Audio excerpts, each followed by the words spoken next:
Yo, people, what's going on? It's the Kitty G, and I'm back again with another video. And today I got a special guest, Elliot from the Arsenal Vision podcast. My guy at the Yankee Gooner on Twitter. If you guys want to go check him out, and his channel is obviously you guys already know it. It's Arsenal Vision podcast. It's one of the best Arsenal podcasts. Keeps you up to date. They got their Patreon and everything else. But you know what? Who am I to introduce Elliot? Elliot should introduce himself. I'll throw him over to him in a second. But people, do me a favor, smash that like button, smash that subscribe button. And if you guys are new here, do me a favor, leave a comment down below on what you think about what's going on around Arsenal. Ben White signed today. We heard about Xhaka possibly getting a new deal, Hector Bellerin possibly getting a new deal. We're going to talk about the transfer window in a general sense also, and if we should be panicking or not.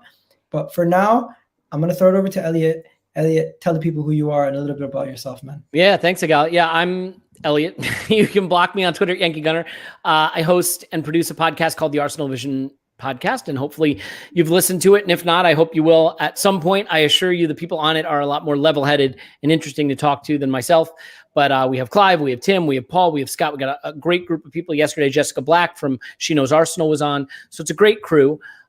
We usually do a free podcast twice a week. Cover all the games, cover all the transfers, all the topics. We like to do some deep dives with some special guests. And then over on the Patreon side, we throw in a lot of extra content as well. And so I mean, it's just a great community. The thing that I'll say about our podcast is that I feel very blessed and fortunate because the conversations that we have, not just on the show, but with people on Twitter and Discord and, Instagram comments and stuff, it's great. It's really intelligent and thoughtful. And by and large, I think people have a lot of good things to say about Arsenal that I know I learned from. So I really love being a part of it. Yeah, so we got some people saying they've been waiting all week for the show because I've had the video out on YouTube. Super. People know you're coming on. Big fan of both of you guys. Thank you. Abdul, people, make sure you subscribe and hit that like button. Let's get this video to at least 200 or 120 is nice for this likes on this stream. That'd be nice. Big up to everybody on Twitter. We're also live on Twitter as we are live on YouTube at the same time. Super. So anybody watching on Twitter, come join us now on the full video to watch the rest of the video on YouTube. Now, let's get this show started. Elliot, our first question I want to ask you is, being over in America, living at the time in New York, correct? When you were growing up, how did you get into Arsenal? Because for me, it was the World Cup got me into football. And then from there, supporting France, seeing them win in '98 kind of got me into Arsenal Football Club. So I just wanted to ask you how that happened for you. Yeah, I mean, it was an interesting sort of confluence of events for me because I was getting into the World Cup right around the same time, '98. Playing a lot of FIFA video game at the time, and Arsenal had some players that were kind of exciting. And as you get to '99 and 2000, they were a team that were a lot of fun to play with. I had seen a lot of the players from the Euros and the World Cup, so I sort of knew a bit about them. And then in '99, I started traveling to London for work. So I was doing some work in London in Battersea, and so I would have the chance to watch football while I was over there because I was curious about it. I was a big sports fan here. And I think the first game that I actually went to a pub to watch was Arsenal-Newcastle FA Cup final. And just seeing the passion of the support and the kind of unique enthusiasm and culture and history and tradition of the game, it really captured my imagination. And I felt like it was something that was so much more special in the relationship between the fans and each other and the fans and the club than the kind of thing that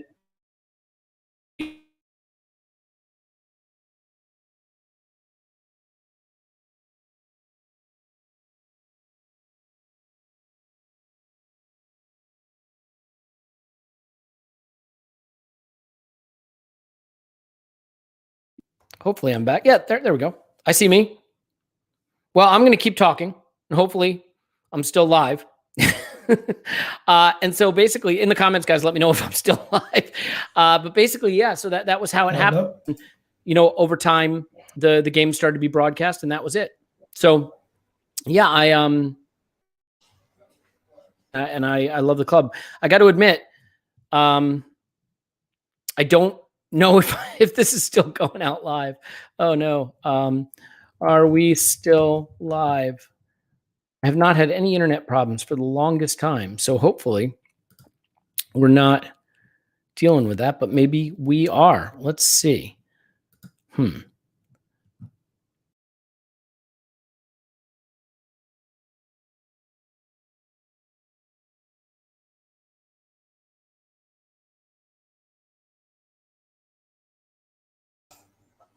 Hello?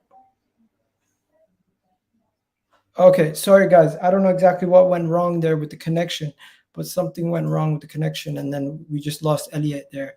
She should be coming on in a second. I think there was a problem there. Yeah, you can just jump back on. There we go. Happened. I lost connection also. So you did okay. So maybe it was a StreamYard problem. Yeah, maybe it was a StreamYard problem. Sorry about that. Running, guys. So yeah, did you finish your? I heard a little bit of it, and you said that was it, and then it kind of cut out. Yeah, sorry. Basically, more of the story is from working over there and really being able to connect to the culture in person. I was able to bridge a gap that it might have been hard to bridge without that experience in person, and then the game started to be broadcast on TV here. It was easier to follow. I started reading people like Arsblog and listening to his podcast, blogging myself. And, once you start to get into that mode of wanting to write about something every single day, wanting to read about something every single day, you're really hooked. So that's how it happened for me. And now it's, crazy to say, but like 22 years later, and here we still are. Crazy, right? Not that you could tell or anything. You know what happened to me, Elliot? As a fan, have you gone to the stadium yet? Not to the Emirates, no. Okay, so you went to Highbury. Oh, you're lucky. I never got to see Highbury. I've never even walked by Highbury. I've been to the stadium a couple times. I now live in the UK. So when my first game was after we sold Alexis Sanchez, and the Crystal Palace game where we won 4-1, where Lacazette scored, Ozil scored, and Monreal just came back from injury. And that was the first time going to a game. And to me, that was like the best experience, getting myself most entrenched and most close to the game, because you know how it is over in North America. We'll be waking up at 7 a.m. sometimes watching the games, depending where you are now. Minnesota, probably 6 a.m. for North London derbies at midday. Yeah, that's right. So it's like it's a completely different experience, but being there in person, it's surreal, and I enjoyed it. But I wanted to get into the next part. How did you get into Arsenal content?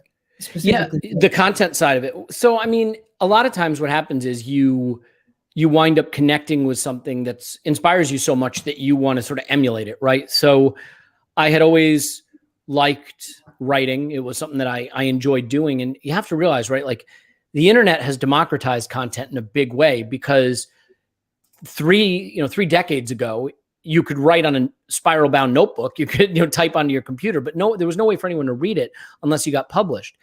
And so when I started reading Arsblog, back in the days when he was on Ole Ole website, I just loved his writing. I loved the way he covered it, the humor, the passion, the sort of daily ability to connect with the club in a way that at that time was difficult. There was no YouTube channel. There wasn't 24/7 coverage.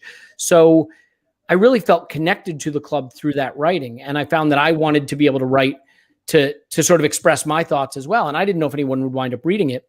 So I started writing a blog. And then not long after, Twitter comes around, and you have this ability to not just promote what you're writing, but chat with other fans directly on a regular basis. And so Arsblog was really an inspiration for me in terms of what he was doing, and something that I wanted to feel like I could participate in my own little way, to be a part of that conversation. And then you fast forward a few years from there, Linus, who ran the arsenalvision.co.uk website, said, I think our website needs a podcast. Would you like to be on it? And I had guested on the Arscast a handful of times, and I was doing a podcast called the Ars to Mouse podcast with Tim Clark and Dave. And I said, yeah, I would love to have something that I could really grow into my own. And over a few months and maybe about 100 episodes, the team sort of formed. Paul was on first, and then Tim sort of came on board, and then Clive came on board, and we really found something with that group, that synergy, and people seemed to really like it. And, then it just sort of expanded into a website where we host people writing, and Patreon where we're able to do additional content and limited series. We did a Euro daily series with Phil Costa. So, we've had the chance to work with a lot of really great people and expand what we're able to do. And it feels so weird to think of a time when it wasn't a part of my life, because every day there's something that we're doing with Arsenal Vision to connect with the club and connect with fans and put out something that hopefully people really enjoy. There you go. There you go, guys. Hey man, for me, I just seen, like, I moved over here, and I seen that there wasn't too many people who thought like me, because I'm kind of optimistic as an Arsenal fan. I'm kind of positive. We'll beat that out of you. And there's so much people who are just looking at things in the negative light, always comparing us to other clubs and looking at the good from other clubs and the bad at Arsenal.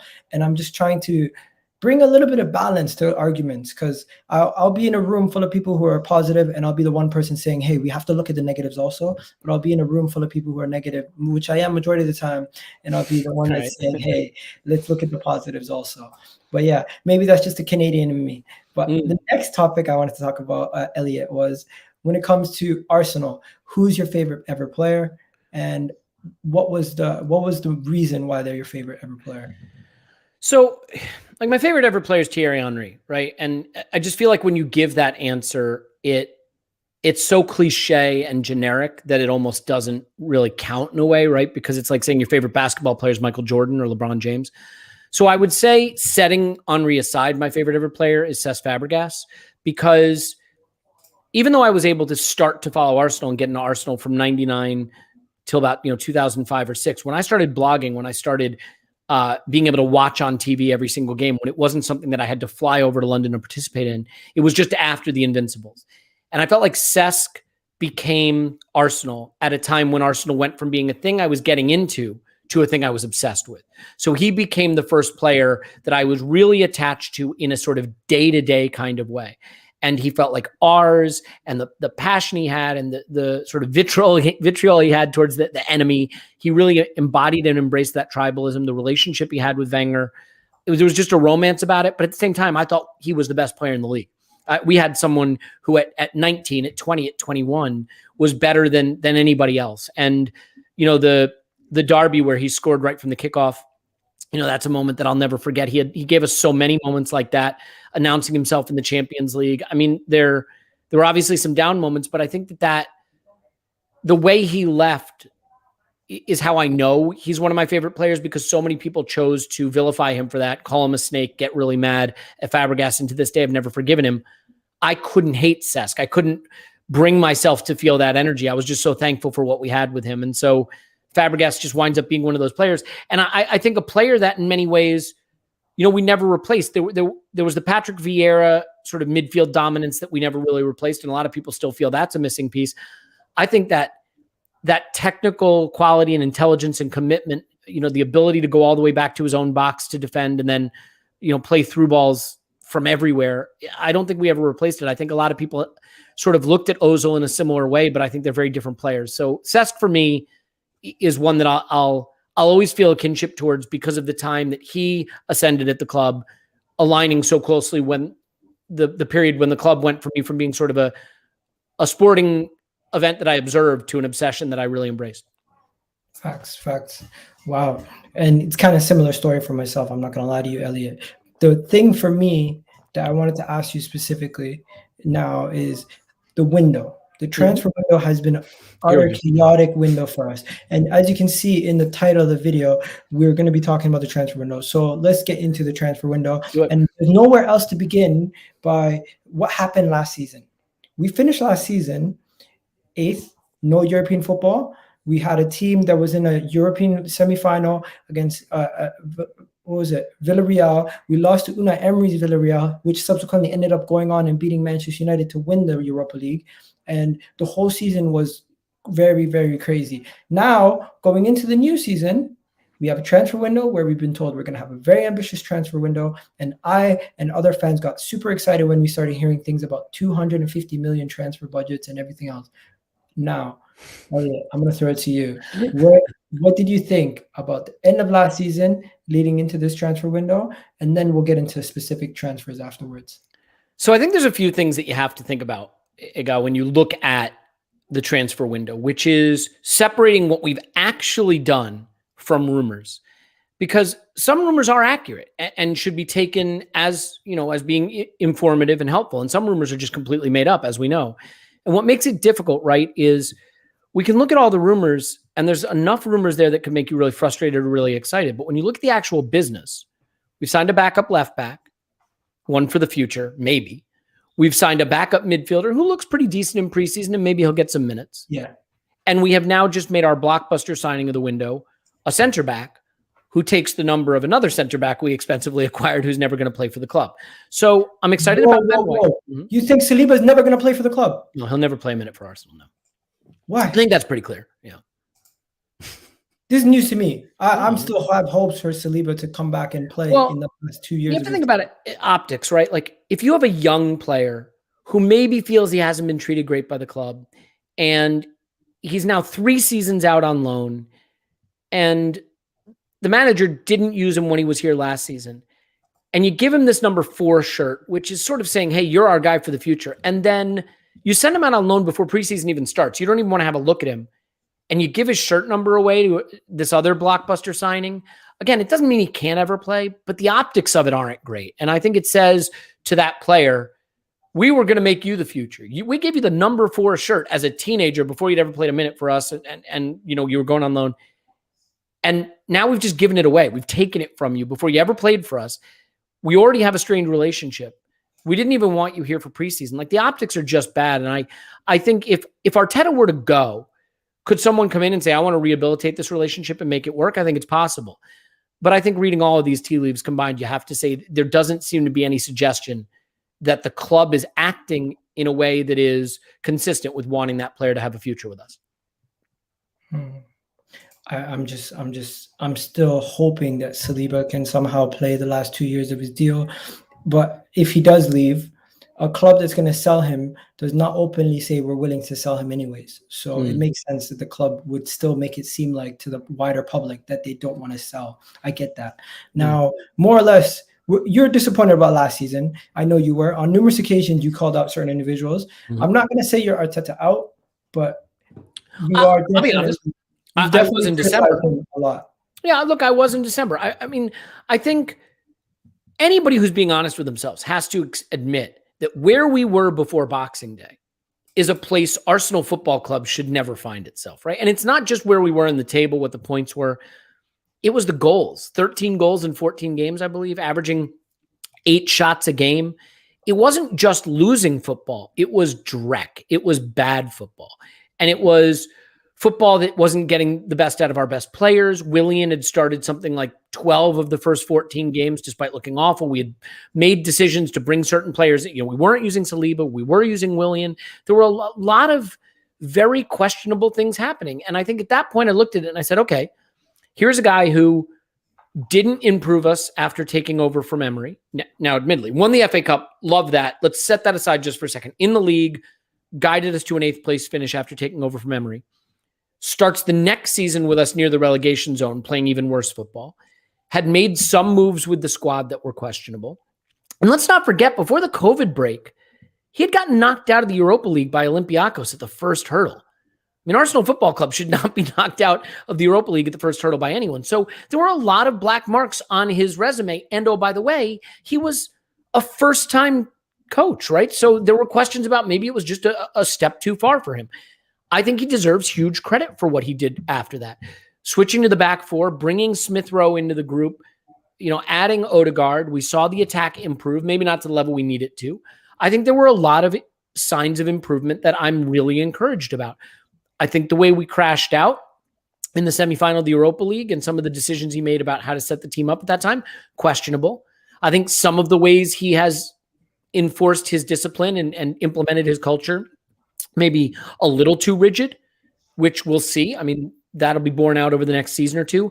But I'm willing to go into this season with a blank slate, look at the business he does, look at the hierarchy, the pecking order he creates within the squad, and how we get started. I think at a minimum, what we have to agree, though, is the attack has to get better. This team can't finish 25, 30 goals behind the top 4 teams. Because Arsenal fans will tolerate, I think, some down years. Arsenal fans will get behind the club. I mean, there's a willingness to support this project, but not if the football is disgusting, not if the football is unwatchable. And I think what bothered me leading up to December of last season wasn't just the results.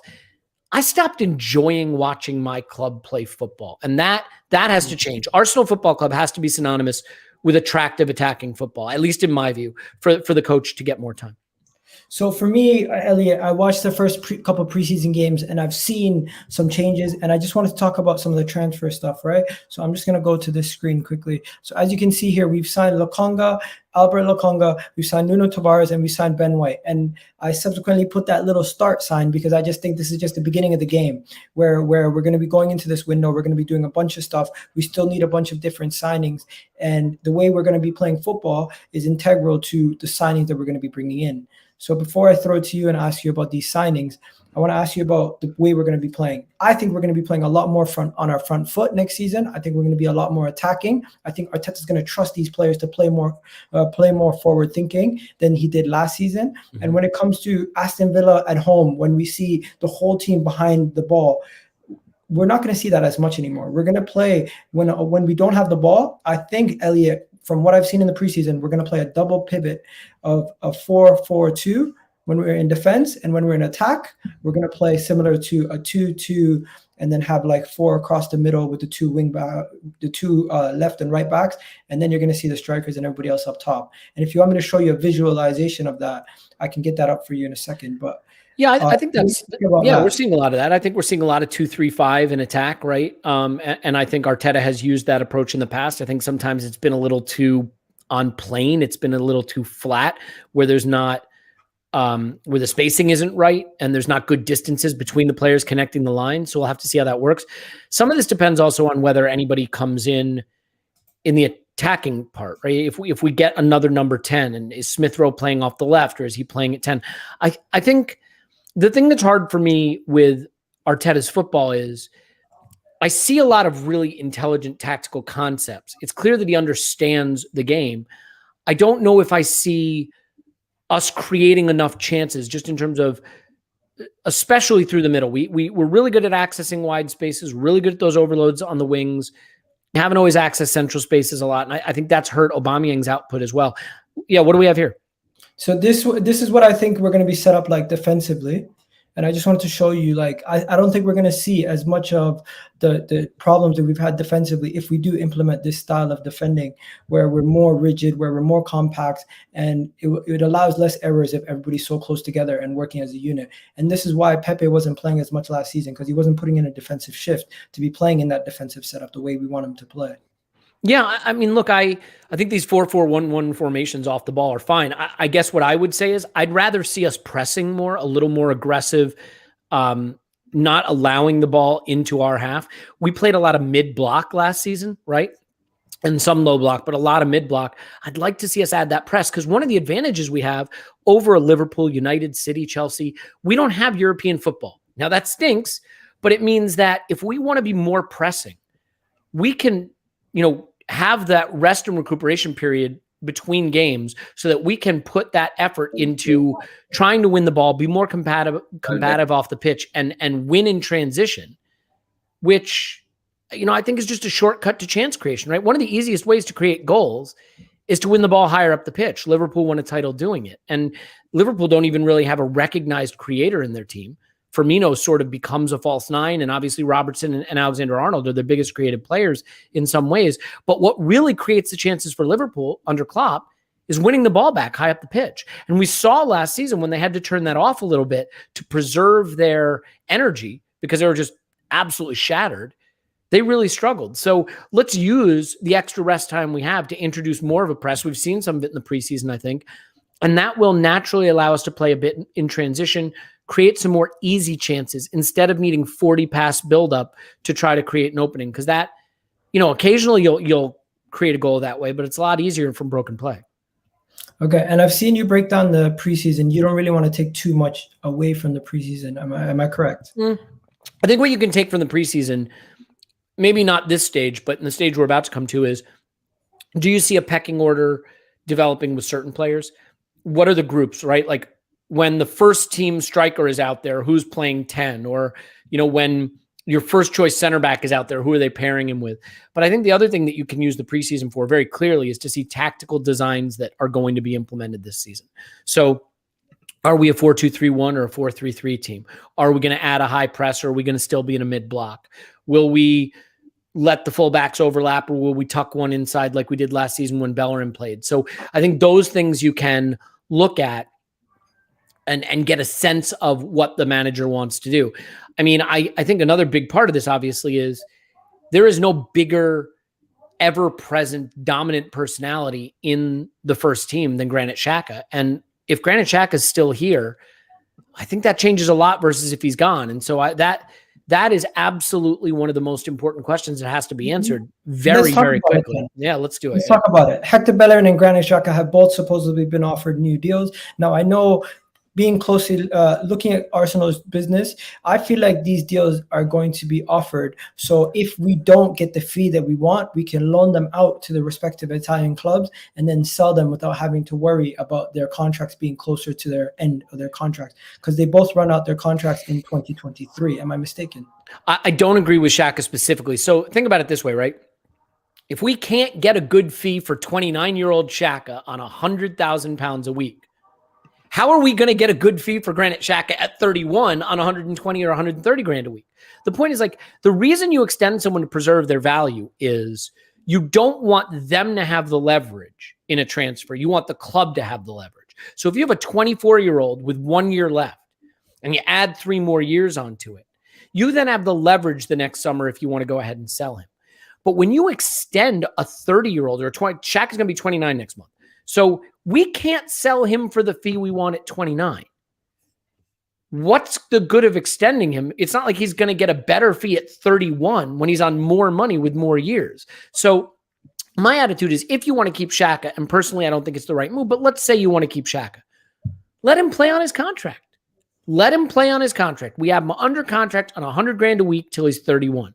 But if you want to put him on 120 a week till he's 34, is someone going to come in with more money next summer when he's 30 than they would this summer when he's 29, and when he's more expensive in terms of transfer fee and wages? The point is, if you can't sell Xhaka now at a fee you like on the wages he's on, you're certainly not going to sell him at a fee you like when he's 30 with more wages. So if you got to keep him, keep him. I don't love it, but certainly don't extend him. It doesn't give you any leverage. Bellerin's a slightly different situation because he's younger, right? And if someone wants to come in for Bellerin, I think then, yeah, if you can't do it right now, you may want to extend him so you have a little more leverage. I think the challenge with Bellerin is, to me, he looks like a player who, and it breaks my heart to say this because I love Bellerin, I think he looks like he's just forgotten how to play football to some extent. He has not come back from the injury well. Maybe he rushed back. Maybe he's treating his body differently. You know, you could speculate on anything. He looks really, really far off from the player he was. And so I'd be trying to move him right now before it becomes any more evident that he's in decline. And it makes me sad because he's a player I have a lot of time for, a lot of affection for. But specifically with Xhaka, you don't gain anything by extending him. With Bellerin, you could sort of talk me into that as long as the wages aren't going up. Because one thing we're seeing, Agal, right now, this is a big thing. If you can't sell your players into the Premier League, you can't sell them at all. Because on the continent, they can't afford Premier League wages. We might think 100 grand a week isn't that much for Xhaka.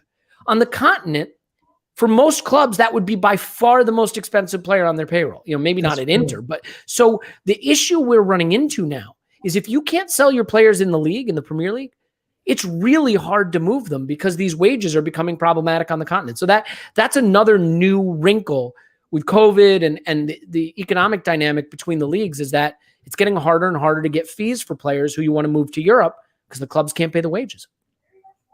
That's why Liverpool don't like overpaying for players, and Arsenal, every time we're overpaying to get players done. Like, look at how much money Kolasinac is on.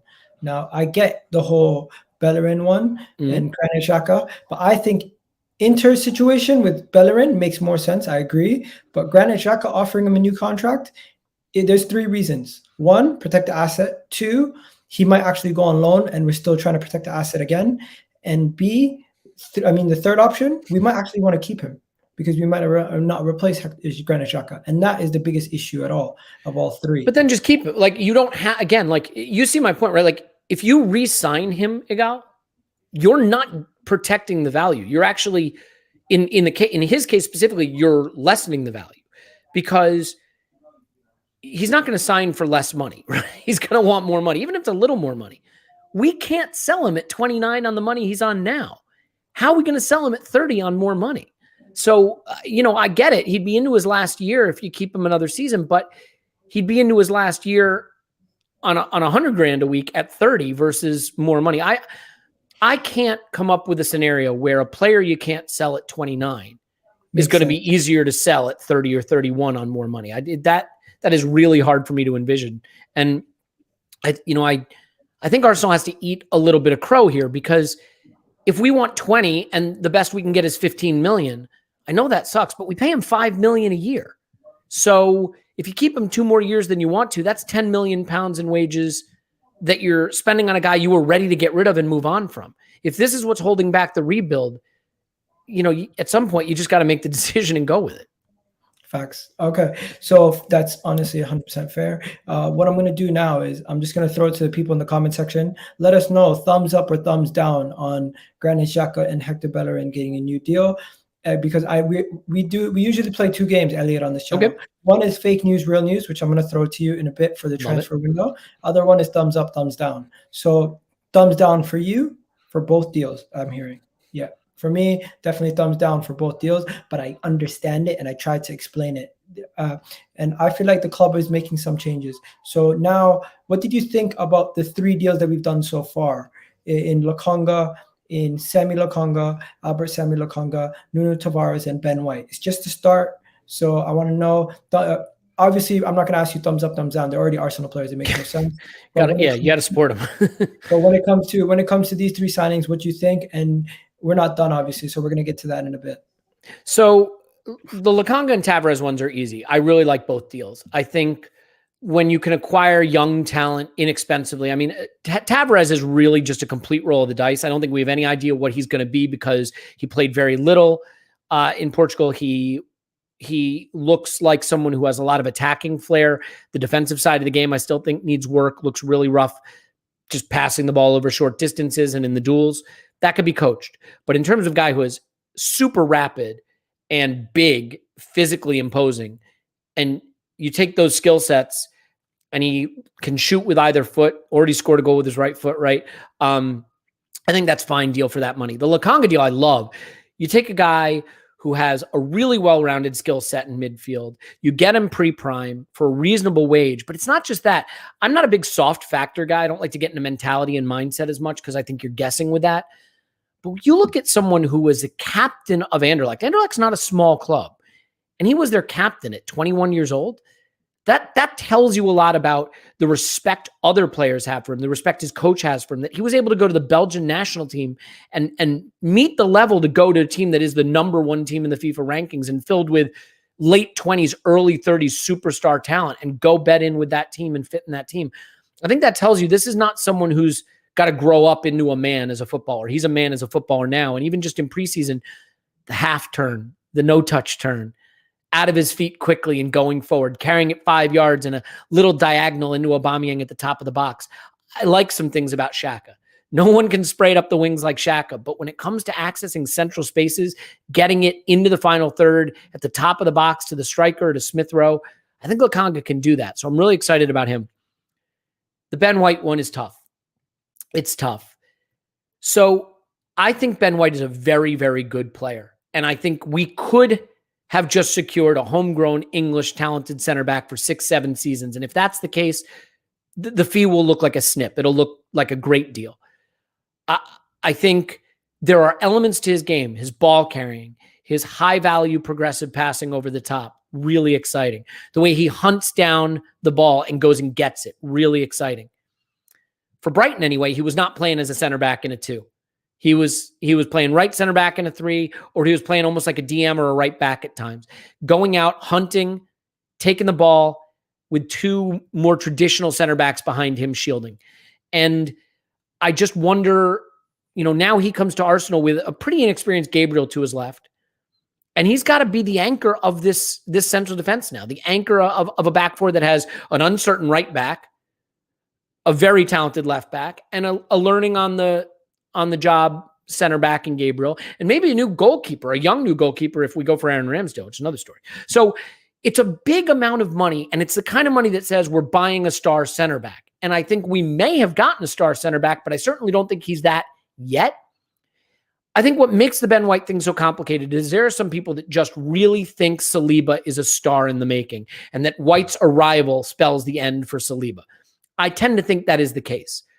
But I am also of the opinion that White is more ready right now than Saliba is. He's homegrown. He's a little older, so he's a little more ready to step in and be the guy now. I look, candidly, I hated it at first. I've come around a big way hearing what people have had to say. I think the most important thing you can do with your opinion is not be wedded to it, is be open. And the way that people rate this player and the level of talent people think he has, if he proves able to hit that level and be here for many years, it'll be a smart move. My only real fear now is we've paid him like a star center back. He steps in with all the responsibility on his shoulders for that back four, and I'm not convinced he's totally ready. Chelsea and City in games 2 and 3, can he, anchor the defense in those games? It's a big ask for a young player who hasn't had that kind of responsibility yet. You are Elliot, for me, it is. I don't know why I muted myself. Elliot, for me, it's simple. Ben White, it fits the mold and the style that we need. Plus, he's English, which means we're going to be paying a tax and a premium. As you said, English players, if they need to be sold to another English team, it's going to go for a premium. If the player is desperate and needs to be sold because the club needs money, we would have got a better deal. But the situation is, Liverpool were after him. They didn't value him at over 30 million. Leeds were after him. They didn't value him over the same price, 25 million at the time. And now Arsenal, a year later, after he has experience from Brighton for a year in the Premier League, we buy him for 50 million. Now, I'm not comparing him to the best center backs in the world, but if the best center backs in the world are going for 75 million and above, for 50 million for a 22, 23-year-old center back who is already one of the best ball-playing center backs in the league and has scope to grow to be a better center back and possibly one of England's number one center backs in the future, already in the English team this year with Gareth Southgate, it just makes sense. Yeah. And fans need to get off his back when it comes to writing him off before he even starts. I'm not saying you're doing that, but a lot of people were. He's a good player. I mean, let's not get it mixed up. He's a very good player. I think, he becomes one of the 10 most expensive center backs ever transferred. And if you look at the list of those center backs and you sort of rule out the Manchester City ones because their fees are just ridiculous, all of those players are guys that came in with huge reputations for being at the top of the game. My issue isn't his talent. My issue is whether we've paid for him like he's ready and he's maybe not quite ready. Now that can be okay. Maybe it's a case we had to get him now because we wouldn't be able to get him later. If we'd waited a year and he proved it one more year, maybe he's off to, a club that can get him and we can't. I think, what makes this hard to go? Like, let's just be clear about this. If we sign an awesome central midfielder and we sign an awesome number 10, and at the end of the window, we look and we have White and Lokonga and Tavares and that awesome central midfielder and that awesome number 10, no one's going to care that we signed Ben White. No one is. But if Ben White is the last signing that comes in, then I think people are going to say, why was our big money move this summer center back? You know what I mean? Like, I love the Ben White move if our other deals get done. But if the Ben White move means we don't get other deals done, I guess I would just say that there are positions I prioritize before it. You got to get Thomas Partey an elite partner in central midfield. Don't waste his prime. You got 2 or 3 at most prime years left to Thomas Partey. You spent 50 million to get him. Put someone really good next to him so that our young attackers in Martinelli and Saka and Smith Rowe and Pepe can thrive, right? If you get Ben White and you leave Thomas Partey out there to play with Mohamed El Neni, with all due respect, then I think you've made a mistake. So I will love the White deal a lot more when I see the club get the other business done that I would regard as a priority. Yeah, so that is a worry for me also. Spending 50 million on Ben White, I'm worried that we're going to miss out on a right back, miss out on an attacking midfielder. And if you've seen AFC Bell's report yesterday about James Maddison, he specifically said the club are worried, don't want to spend too much money on one individual player because they need to get other deals done. Mm-hmm. Now, moving on to the James Maddison point, I'm going to ask you, I got 2 people on the screen. They're the 2 people that have been linked to us heavily as attacking options, plus a third one we're going to get into in a bit in Aouar. But between these 2, it's been a topsy-turvy conversation lately. People comparing their creativity, their goal scoring, their finishing ability. Maddison, Odegaard, 35 million for Odegaard, or possible another loan possibly, or Maddison for around 65 to 80, even 70 million, I've been hearing. So from those two perspectives, which one would you stand on? Which one do you think is a better signing for Arsenal? And which one would you prefer as a fan? Because I personally prefer James Maddison. I think Odegaard's a great player, but the only way I would take him is if we got another loan. But I'm greedy. I'm saying get Maddison, spend the money on Maddison. I personally don't think we should be paying anything to Real Madrid. They're in financial situation. And if they're going to offer us Odegaard on another loan, I'll take him. But anything else, no. I'm not paying a penny for Odegaard at this moment. He's a good player, but I just don't think he's worth the outlet, and he's not going to produce for us in the short term to help us get any further. So nuance is really hard. I don't think people love nuance. I think they like takes, right? What's your take? So my nuance here is that these are both good players. Whether or not they are the right player Arsenal should sign is a very different question, and it is very dependent on the price. If price, let's say we were Manchester City and price doesn't matter. Okay, then go get James Maddison because he's a proven Premier League player. He steps in, he's ready, he's in his prime. James Maddison is not a 70 million pound player. He's just not. He is a guy who is going to get you 5 goals, 6 assists, 4 goals, 7 assists. If you look at his underlying metrics, that's the player he is. I don't know that you can spend 70 million pounds on a 5 goal, 7 assist attacking midfielder. I mean, what did Manchester United pay for Bruno Fernandes? Right? Because that's, 45? I mean, yeah. And what does he get you? No. I mean, he's a dominant player in the league who changes their fortunes. And I think if you're not getting a player the caliber of that, or a David Silva at City, or what Kai Havertz is at Chelsea, I know he got off to a slow start. I think you need more end product at that price for that player. The other thing is, first of all, he's in his prime and he's coming from a good club that had a good attack. So it's not the kind of thing normally where you can be like, oh, we're buying from this smaller club. When he gets into our team, he'll look better. He's probably going to look for us just about what he looked like for Leicester. And since he's in his prime, he's not at the point of his career where you expect a lot of improvement, right? He has some hip injury issues. And interestingly, he had some off-the-pitch issues, which for Mikel Arteta, who's Mr. Non-Negotiables, that seems like a weird fit too. You don't want a situation where all of a sudden the guy's on the bench for 3 straight games because there's a disciplinary issue. There's a lot of red flags to spending that money on that player. I'm going to say something controversial that people will hate. I think at the end of this season, if Maddison plays for Leicester and Smith Rowe starts 30 games for Arsenal, Smith Rowe will have had a better season than James Maddison in goals and assists. Really? I really believe that. I think he is absolutely ready to break out. So I don't want to spend 70 million on a guy who puts our new number 10 on the bench when I don't even think our new number 10 is a worse player. I think he's ready to be just as good. Now, that may be me wearing my Arsenal rose-tinted glasses fine. Odegaard is a different issue. I think he's a connective player. I think he's a player that quickens the tempo. I think he's very intelligent in space. He drops between the lines. He helps us build the play. Again, is the end product there? No real evidence of that, which is why for me, I'd go get Aouar, if you don't mind me just saying why real quick. Aouar is a guy who at least, and I know some people don't like the French league, but there's been a lot of big talent that came from the French league and excelled. Eden Hazard didn't seem to have too big a problem, right? Nicola Pepe finally adjusting pretty well. So Aouar is a guy who, by his underlying metrics, has a lot of goals and a lot of shots in him. We need that. If you buy him for 20 million euros at 23 years old, some days you start Smith Rowe and Aouar's on the bench. Okay, some days Aouar plays from the left or as a left 8 in a 4-3-3 if you want to mix up the system. When you go 20 million euros on a guy with a lot of end product, you have a lot of flexibility. When you go 70 million euros for a mid or pounds for a mid-prime player, that guy's in your team every week, or at least he's supposed to be.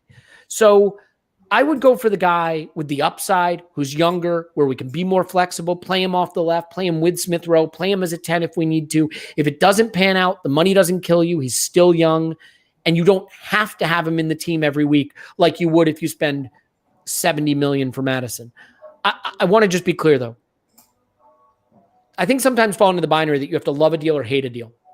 Even though I wouldn't buy Odegaard or Maddison, I'm not going to be upset if James Maddison plays for Arsenal. I'm not going to be upset if Martin Odegaard plays for Arsenal. They're good players. They make us better.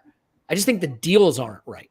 So, and this is the hard thing, right, in the take economy. Like if you say you don't want the deal, then people say, oh, you hate the player. They're all good players. They would all make us better. I just think 2 of those deals are not a fit for us right now. Okay, fair. So we've covered Aouar, Maddison, everything else. A lot of people in the comment section are saying stuff like, "Oh, they would rather have Aouar." You got my guy here saying Aouar in. You got some people saying Maddison, 65 please. I don't know. You got some people saying great perspective. Aouar can play the 8, 10, and left wing. Definitely hear that. Injury prone. Smith Rowe. Yeah, I mean that's a question. I think the difference with Smith Rowe's injuries is like they've been soft tissue stuff, muscle injuries mostly, right? Like not stuff that I think has long-term consequences. We're not talking about a Diaby situation, a Ramsey situation, an Eduardo situation where we had a broken leg. You know, Maddison I think he had some bone shaved off his hip. That's the kind of thing where you look at it and you say, where are we with that? Whereas with Smith Rowe, I mean, look at how he's coming to preseason. He looks fitter, stronger. He looks a little more robust in the way he's been taking care of himself. I admit, like everyone, I fall in love with our academy kids, but I really think I just like I don't think you'd want to do anything that pushes Saka out of the team. I don't think you want to be doing something that pushes Smith Rowe out of the team the way he looks right now. I think he was a big part of why we recovered our season last season.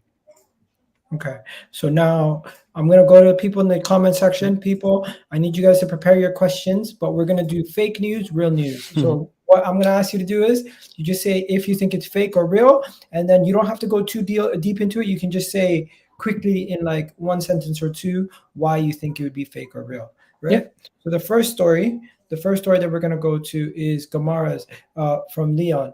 If you haven't heard, there's been lots of links to him coming to Arsenal over the past 48 to 24 hours.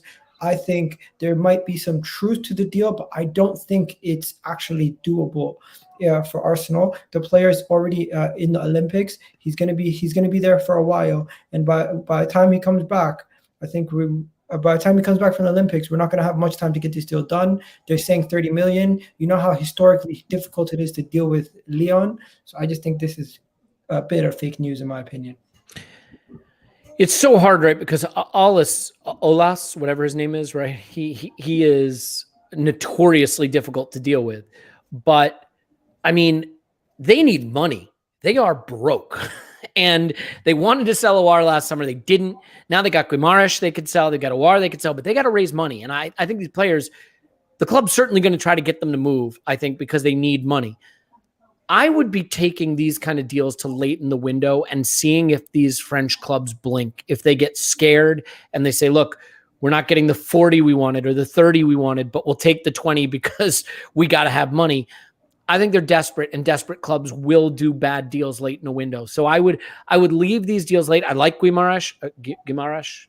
I can't say it. He's very highly rated in Brazil. He's playing well for the Brazil team right now. I think on our pod, Tim was saying he's one of their 2 most important players right now that's traveled with that team. He's young. He fits the mold, right? Let's build this core of 22, 23, 21, 24-year-olds who over the next 3 or 4 seasons all move into their prime together. It's very much what Liverpool did when they won the title, right? They put together a team of early and pre-prime players who matured into their best all at the same time. So I would take him. I think if it's him or Ruben Neves might be the better solution right now. But again, it might be more of a James Maddison situation of go for the young guy with upside at a little less money than Ruben Neves. I know statistically guimarães looks good, but all right, this was supposed to be a quick hit. I'll say it's fake news, but I would be happy if it wasn't. Yep. Are you muted? You are muted. Yeah, Tammy Abraham. Rookie mute button move there. Yeah. Okay. Yeah. So, no. I muted it because my wife's playing some stuff, and I need to tell her to turn down the TV. If you can turn it down. Oh man, her TV comes before your live stream, man. There you go. So Tammy Abraham, what do you think about Tammy Abraham? So the report today about Tammy Abraham, I'm just looking at it right now. Chelsea are preparing to drop their $40 million valuation for Tammy Abraham for anybody who's interested in him within London. So the London clubs that are looking at him are Arsenal, Tottenham, and West Ham. All 3 clubs have shown interest in Tammy Abraham, and Arsenal are only prepared to take him on loan with an obligation or option to buy. Now, I think this is somewhat true, but the fact that Arsenal are willing to spend up to 40 million for Tammy Abraham this summer, that's definitely fake news. I think it's real news that we're interested. I think it's fake news that it's 40 million. Tammy's going to move.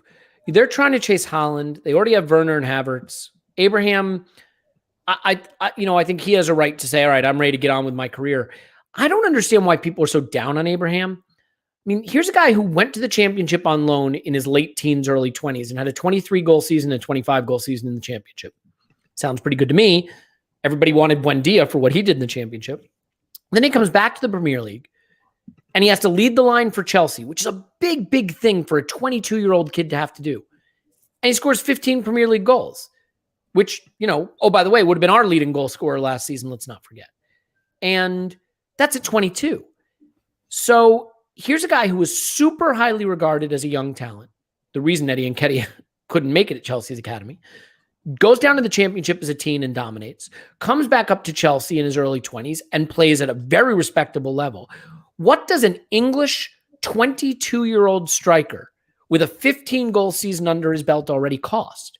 If Ben White, who's 23 and has one Premier League season under his belt, is a 50 million pound center back, what is a 22-year-old striker who's English from Chelsea with a 15-goal season on his back? What's he worth? I just don't see how you can say Ben White's worth 50 million and then say Tammy Abraham's garbage. Now, I'm not even saying I necessarily want Abraham, but we have a big, big problem. We got a 32-year-old striker, a 30-year-old striker, and the next striker we have is 18. That doesn't work, right? I'm assuming Nketiah goes. That doesn't work. So somewhere along the line, especially if Lacazette's going to leave, between Martinelli and Balogun, who aren't ready to just step in and be strikers in the Premier League, and Aubameyang, who's at the very end of it, there's got to be someone in between those. Now, if it's not Tammy Abraham, that's fine, but buying any good striker is going to be expensive. Buying a young English striker who has a proven Premier League track record, and it was very highly regarded as a young guy, and maybe you can get him for cheap because the club's ready to move on from him. I don't know. Should we do it? Maybe not. Thumbs up or thumbs down? If the price is right, I'd put my thumb up to it because I'd say we need to do something at striker. And unless you can start naming strikers for me that really excite you, I'll ask you, who are you going to buy that's got a fit? Like, what would Dominic Calvert-Lewin cost? Everybody loves him, right? 80, all right, 80 million? What's his best season? It's one goal more than Tammy's. And he's older than him. Tammy is younger and basically has the same strike rate as Calvert-Lewin. And Calvert-Lewin is like this hot shit striker. And again, I like Calvert-Lewin better than Abraham, so I'm sort of talking out of both sides of my mouth. I guess what it is... You know what my answer is? Yeah, please. My answer is improve the midfield. You won't need to worry about having the best strikers. If you improve the midfield... But who's going to be striker, period? And you have a really good midfield, you can then get goals from the likes of Pepe, Martinelli, Saka, and you can get more goals across the team when you have a more balanced team. Right now, we have a situation where we have so many holes in our team. Why try to fix a hole in the striker position in the future when we currently have a major hole in the central attacking midfield, the center DM role next to Thomas Partey, the right back role when Hector Bellerin or Ainsley eventually leave, we can fill that spot. The goalkeeper situation is as bad as the striker situation, but at least we have two old senior strikers and younger strikers coming up. After Leno, Elliot, we have no replacement. So I'll focus on that before I focus on striker. We can always get a striker like Andre Silva from the German league for 25 million, or the guy from Italy who scored 7 goals the other day in a preseason friendly for around the same price. Where if we feel not Lautaro Martinez, right? I mean, he's going to be 7. No, not Lautaro Martinez, but the gentleman who plays for Fiorentina. They scored 11 games in a 11 goals in a preseason game, and now Tottenham are looking at him as a replacement for Harry Kane. Of course they are. So this is. I want to agree with you on one thing. I don't think striker has to happen this season. Yeah, I think if Lacazette goes, I mean, you're in dangerous territory saying our strikers are Aubameyang and then Martinelli, who's never been a striker, Pepe, who's never been a striker, and Balogun, whose only football is youth team football. So if Lacazette goes, I almost think you can't have a 32-year-old be the only guy that's ever played striker at the senior level in your team. If Lacazette stays and plays out his contract, yeah, you could probably kick the can to next summer. And I want to be clear, I'm not saying Tammy is necessarily the best we could get or should be the limit of our ambition. I just find myself so confused by people who are convinced a 22-year-old who has a 15-goal season in the Premier League is not even I'd worth rather have looking at. Danny It's just weird. Elliot, I'd rather get Danny Ings on a free next season. I'm sorry. Like, Really? I'll just get. I'd rather have. I definitely don't want Danny Ings. I'll tell you that much. I mean, I'd not rather that have Danny Ings than Tammy Abraham personally. Okay. I just feel like we've never had a Chelsea person come in besides Petr Cech and actually do decent. Even William Gallas. Personally, I was done with him emotionally after he cried on the pitch when we had a chance to still win that league. I felt like he gave up on us. Yeah, well, so I want to just point one thing. I get where you're coming from, but like, so we've been burned by Chelsea, right? But we've been burned by buying their end of their career cast-offs. Do you think Chelsea would have been okay? I mean, Chelsea sold Mohamed Salah, Kevin De Bruyne, and Romelu Lukaku at a young age. And I think they could have won everything just by keeping those three players. Chelsea have a history of offloading young players that were very hyped before they ever got a chance to really make it. So am I saying Tammy Abraham's as good as Lukaku, De Bruyne, or Salah? Probably not. But I am saying that when you're buying Chelsea's cast-offs, I agree, I don't want them. But when you're buying their young, talented players that they've given up on, they have a track record of giving up on some very excellent players way too soon. So I think that's worth keeping in mind. That is very interesting take. I haven't heard anybody take that. Majority of the time I'm on streams or Twitter Spaces or anywhere that I'm on, and people are just making jokes about Tammy Abraham, and maybe it's starting to sway my opinion a little bit too much. Now, I'm not saying we should get him. I'm just saying you can't dismiss the guy. I mean, he's done everything that's been asked of him at a very young age. There you go. Yeah. Now I'm just gonna quick thoughts. I don't think this was ever real. It's never gonna happen. He's probably gonna go to Juventus. Do you agree? Yeah, he's gonna go to Juventus. Yeah. Yeah, so it was never never real. thought No, fake news. Yeah, fake news. I don't know if it's fake news that we bid, but I don't know why we would waste our time on it. He was always going to Juve. Monaco going for Joe Willock. Are you of the ilk one of those people who's saying we should keep him, or are you okay with selling him if somebody comes in and actually pays the right price? Yeah, I think you have to move Willock. And look, I think Joe Willock can be a very special player in some ways because of the goals in his game. I think he is a championship level passer, and he can't be a midfielder for Arsenal. So the question is, can we find a job for him at Arsenal where he can use that sort of goal scoring ability to arrive in the box and score goals and hide the weaknesses in his game? And what I would say is he's had 60 appearances at Arsenal, and it never really looked like a fit. I want to make one other point about his Newcastle loan. Joe Willock scored 8 goals. You know how many shots he took? 15. Joe Willock scored 8 goals on 15 shots. 1 out of every 2 shots he took went in the back of the net. He just ran super hot. And I think letting 15 shots from which he scored 8 goals determine for us all of a sudden that Joe Willock is part of our future when we've raised him since he was a kid. Arsenal should know if Joe Willock is a fit because we've had him since he was a little kid. He's played a lot for the first team. It never quite fit. I want him to go have a great career, but he's not a midfielder for Arsenal. So unless you can tell me what role he's going to play for us where he's going to thrive, sometimes you have to kill your darlings. Sometimes to be a big club, you've got to grow up and make decisions and live with them. We moved on to Iwobi. A lot of people were sad to see Iwobi go. We got good money for him, and I think we can all agree now Bukayo Saka was able to come into the team because there was a space vacated by Iwobi, and that's better for everyone. So sometimes you just have to be willing to let a guy go, There you go. There you go.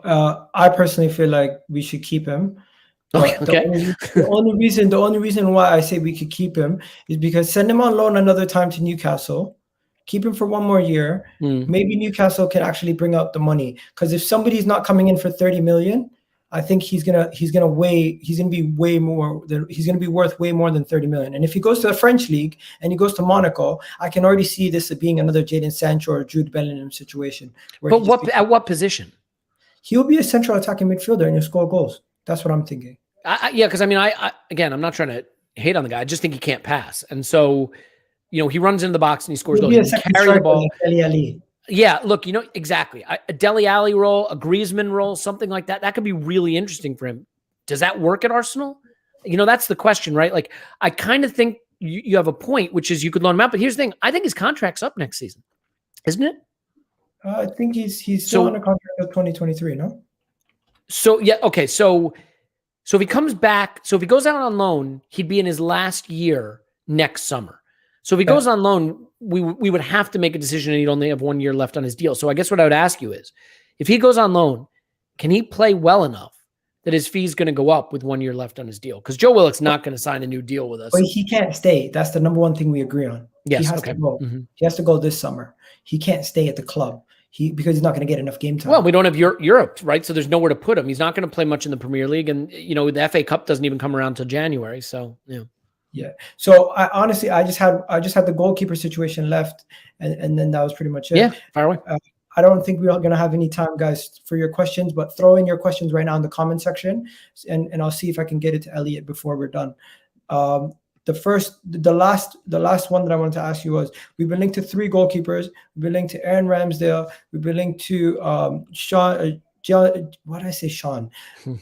Johnston. You know what I mean? Yep. And Onana. So I'm really frustrated over the Onana part. I'm not really going to talk about it much because yesterday there was a report saying that we've never actually contacted Ajax about Onana. So that whole debacle was just media once again connecting the dots. I don't think Arsenal ever actually made any actual interest or bids or any conversation with Ajax in regards to the player. So that right there was just us fans and everybody else in the media linking 2 and 2 together. But these 2 players are heavily linked to Arsenal. One is quoted around 15 million pounds. The other one's quoted for around 30 million pounds, 32 million, upwards of 40 to 20 million for each if you round them up. So which one do you think Arsenal should go for? And if not either, who do you think Arsenal should go for? I don't understand what our plan is at goalkeeper. Let me screen this for this. I got to speak my truth. I got to own my truth. I don't like Aaron Ramsdale, and I don't want us to pay 30 million pounds for Aaron Ramsdale. He may wind up being very good. Everyone I've listened to has said he's not ready to be Arsenal's number 1. It seems like Leno wants to go, and we're happy to let him go. But he's going to be here this season.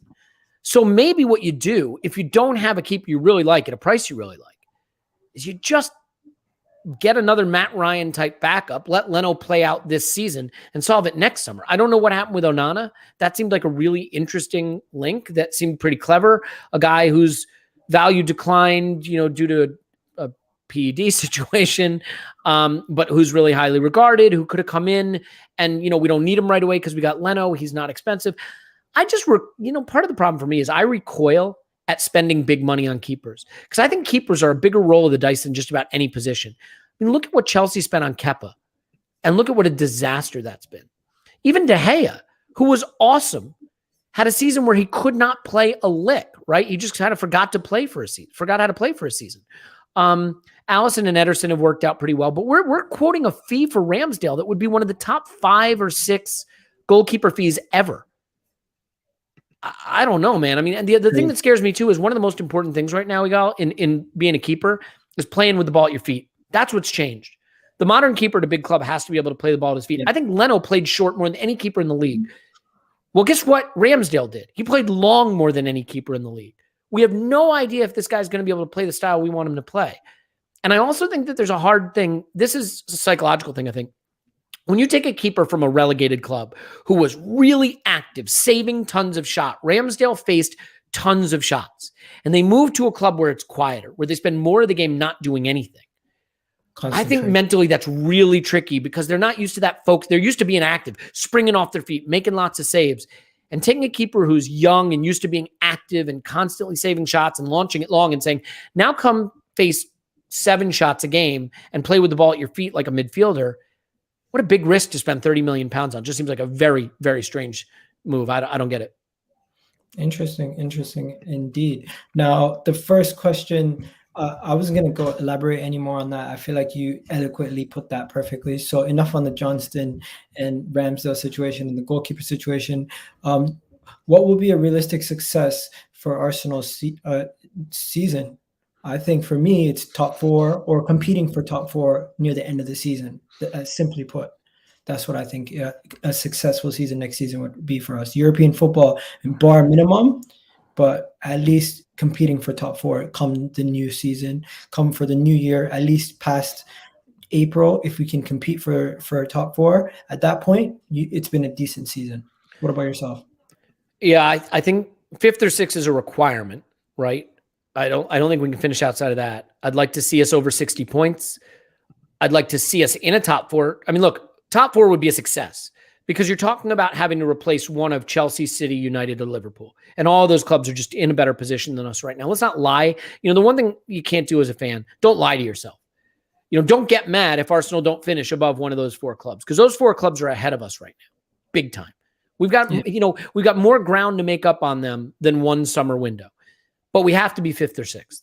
And I think even more important, Gal, I want to look and I want to see, when you look at the metrics, when you look at the underlying metrics, the goals scored, the way we played, did we play good attacking football that indicates that we're on a trajectory where we start to see a path to overtaking a Liverpool or a United or a City or a Chelsea. I don't expect us to be there now, but do I see that trajectory forming? Because that's really important. If you look at it as a process, the first step is to get back into the top 6 with numbers that suggest and a style that suggests we could catch the top 4.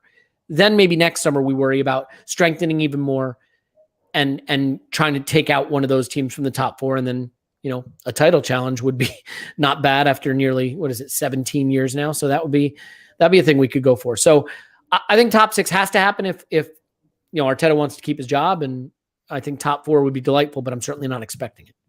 Okay. And I got a question here. Can we talk about what if we don't buy anyone? You know what? I'm going to change your question a little bit, Daniel. What if we don't buy anybody? And what do you expect for the rest of the window also?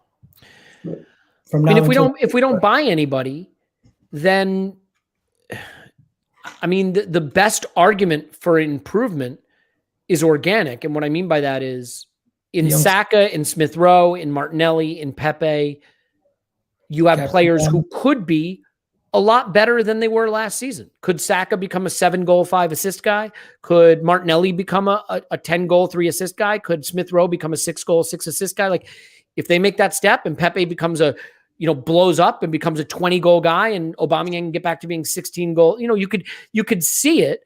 It gets a lot harder. I think, does Ben White give us more of that ball progression from the back that Luiz did a bit, but with a little less clown shoe defending? Sure. So I think it depends on a few things, right? Being more fit than the other clubs because we don't have midweek football. The young players taking a step forward in their development, a big step forward. And then Arteta's seeming willingness to take the reins off a bit and play a little more attacking towards the tail end of last season, carrying itself forward into this season. And then maybe you just get the organic success. Not all improvement comes from the transfer market. When you have young players, Lokonga, Tierney, Pepe, Smith Rowe, Saka, Martinelli, those players are young enough that they should all be better this season than they were last season. So that can be a big part of it.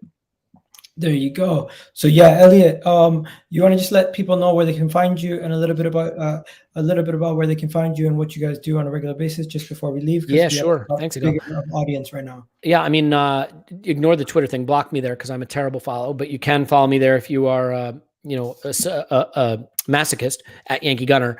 Arsenal V Podcast is the Twitter handle for the pod where you can keep up with everything we're doing there. You can go to arsenalvisionpodcast.com, see everything we got going on, see our merch, see our videos, see our live streams, see our podcast. We have a live event in Las Vegas for fans. We're all hooking up in Vegas in August. So if you want to come out to that and share some drinks, we got some free drink events. Yeah, you can see some merch there. You see the podcast there. We are actually looking to work with new people. We have a request out to submit your proposals for a limited series. If you want to work with us, that'll be a paid gig. And we're reviewing that. So right up on the top of our menu there, you see limited series over on the right. And if you click on that, there's a little form you can fill out. And if you send that in, we're going to be reviewing those. And if there's an idea that really works, we'll go ahead and make an offer and we can do some limited series together. But the most important thing is just, we got a wonderful community of people that have really interesting ideas and passion and love for the club. I love sharing that time and that energy and that the thought process that we're all going through as fans together. And I just want to say thanks. It's all too common for people to say, "Oh, the internet is toxic," and the comment section is toxic. And I think unfortunately that gives too much power to the people that are toxic, because there's a lot of wonderful people that have a lot of great things to share and support each other. So I want to say thanks for that, because it's been a big part of my life. It's been a really tough year and a half or so for all of us, everything we've gone through. And the podcast community has helped me get through it massively. So big thanks. Yeah, man, that's how I got started during lockdown. So Yeah. honestly, man, I appreciate it. I'm definitely going to submit my application now. Go for it, man. Yeah. On that, right? Trying to join in. But yeah, definitely would love to be part of the Arsenal Vision podcast crew. If you guys ever need guests to come on or anything like that, I'd love to come Hit on. me up, I know yeah. you guys have been on a couple of times. But yeah, put my hat in the ring, of course. But have yourselves a wonderful day, everybody. Thank you for watching. And big up to Elliot for showing up. Have yourselves a wonderful day, everybody. Bye, everyone.